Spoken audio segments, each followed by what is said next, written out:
कुछ कहानियां सिर्फ डराने के लिए नहीं होती, कुछ सच्चाई के इतने करीब होती है कि सुनकर रूह कांप जाए। एक शांत गांव जहां जिंदगी धीरे धीरे चलती थी, वहीं रहता था एक आदमी, राहुल। एक साधारण किसान जिसकी जिंदगी बिल्कुल सामान्य थी।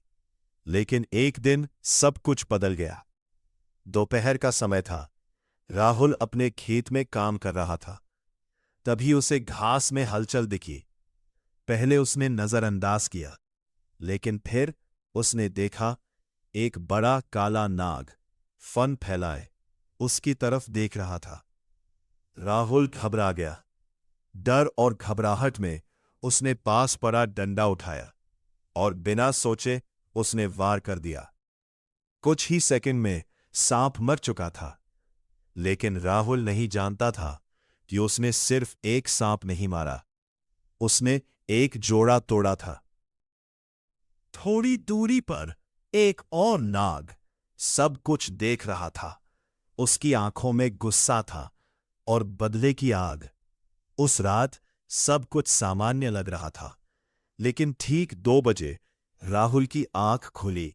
कमरे में अजीब सी ठंड थी और तभी एक धीमी आवाज आई, तुमने मेरे साथी को मारा।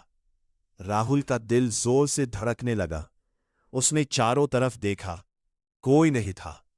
अगली रात फिर वही हुआ, लेकिन इस बार वो दिखी। कमरे के कोने में एक औरत खड़ी थी। लंबे काले बाल, सफेद कपड़े और आंखें हरे रंग में चमकती हुई। राहुल कांप गया। कौन कौन हो तुम? वो धीरे धीरे आगे बढ़ी और बोली, मैं वही हूं जिसका तुमने सब कुछ छीन लिया। अचानक उसकी आंखें और तेज चमकने लगी और उसका चेहरा धीरे धीरे सांप जैसा बदलने लगा। राहुल डर के मारे चिल्लाया और बेहोश हो गया। अब हर रात वो औरत आती थी, कभी खिड़की पर, कभी आईने में, कभी उसके बिल्कुल पीछे। राहुल की हालत खराब होने लगी। नींद खत्म, चेहरे पर डर और हर समय वही आवाज, तुम बच नहीं सकते। आखिरकार राहुल गांव के एक बुजुर्ग के पास गया। बुजुर्ग ने उसकी बात सुनी और गंभीर आवाज में कहा, तूने नाग को मारा है और नागिन कभी माफ नहीं करती। वो बदला लेगी। राहुल टूट चुका था। उसने घर से निकलना बंद कर दिया, लेकिन डर अब उसके अंदर बस चुका था। एक रात सब कुछ खत्म हो गया। गांव वालों ने सुबह उसका दरवाजा खोला।